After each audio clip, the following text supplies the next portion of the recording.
Imagine passar anos esperando por uma mudança e nada acontecer. José estava esquecido na prisão havia 2 anos. 2 anos de silêncio, 2 anos sem respostas. Parecia que sua história tinha parado naquele lugar escuro. Mas naquela mesma noite, algo começou a acontecer no palácio do Egito.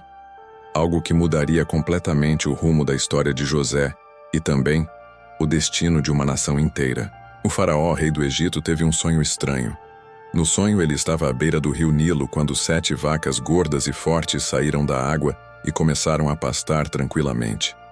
Era uma cena impressionante. Mas logo depois, surgiram outras 7 vacas. Elas eram magras, fracas e assustadoras. E diante dos olhos do faraó, aquelas vacas magras devoraram as vacas gordas, mas continuaram magras. Assustado, o faraó acordou. Ele tentou voltar a dormir, mas teve outro sonho.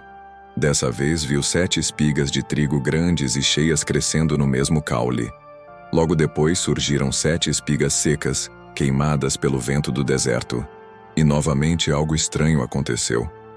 As espigas secas engoliram as espigas boas. O faraó acordou perturbado, sabendo que aquilo significava algo importante. Na manhã seguinte, o faraó mandou chamar todos os sábios magos e conselheiros do Egito. Ele contou os sonhos esperando uma explicação, mas ninguém conseguiu interpretar. Nenhum sábio tinha resposta. O homem mais poderoso do Egito estava inquieto. Foi então que o copeiro se lembrou de algo. Ele contou ao rei sobre um jovem hebreu que havia interpretado sonhos quando estavam na prisão. Imediatamente o faraó mandou chamar José. Ele foi tirado às pressas da prisão. José se barbeou, trocou de roupas e foi levado diante do faraó. Imagine aquele momento. Poucas horas antes, ele era apenas um prisioneiro esquecido. Agora estava diante do homem mais poderoso do Egito. O faraó disse: "Ouvi dizer que você pode interpretar sonhos." José respondeu com humildade: "Isso não está em mim. Deus dará a resposta ao faraó." Então o rei contou novamente os 2 sonhos. José ouviu atentamente e explicou que os 2 sonhos tinham o mesmo significado. Deus estava revelando o futuro do Egito.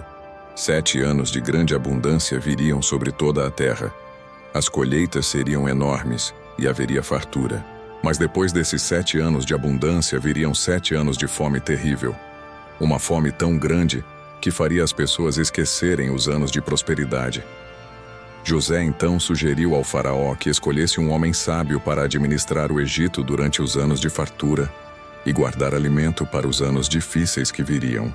O faraó e seus conselheiros ficaram impressionados com a sabedoria de José. Então o faraó declarou: "Já que Deus revelou tudo isso a você, não há ninguém mais sábio do que você." E naquele momento ele tomou uma decisão surpreendente. José seria o governador do Egito. Somente o faraó seria maior que ele. O faraó colocou um anel real na mão de José. Vestiu roupas finas e colocou uma corrente de ouro em seu pescoço. Ele também o fez andar no segundo carro real. E todos gritavam diante dele: "Abram caminho." José tinha apenas 30 anos quando começou a governar o Egito. Durante 7 anos a terra produziu em abundância. José organizou o armazenamento de alimento em todo o Egito. Era tanta comida que chegou um momento em que pararam até de contar. Então, exatamente como José havia dito, os 7 anos de abundância terminaram e a fome começou a se espalhar. A fome atingiu muitas terras. Mas no Egito havia alimento porque Deus havia preparado tudo através de José. Pessoas de várias regiões começaram a viajar para o Egito em busca de comida. E entre essas pessoas estavam os próprios irmãos de José, que ainda não sabiam que estavam prestes a encontrar aquele que haviam vendido. A história que parecia cheia de injustiça estava se transformando em propósito. O que parecia atraso era preparação. O que parecia derrota era apenas o começo de algo maior. Se você está acompanhando essa série Contando a Bíblia, curta este vídeo e escreva nos comentários: Deus transforma histórias.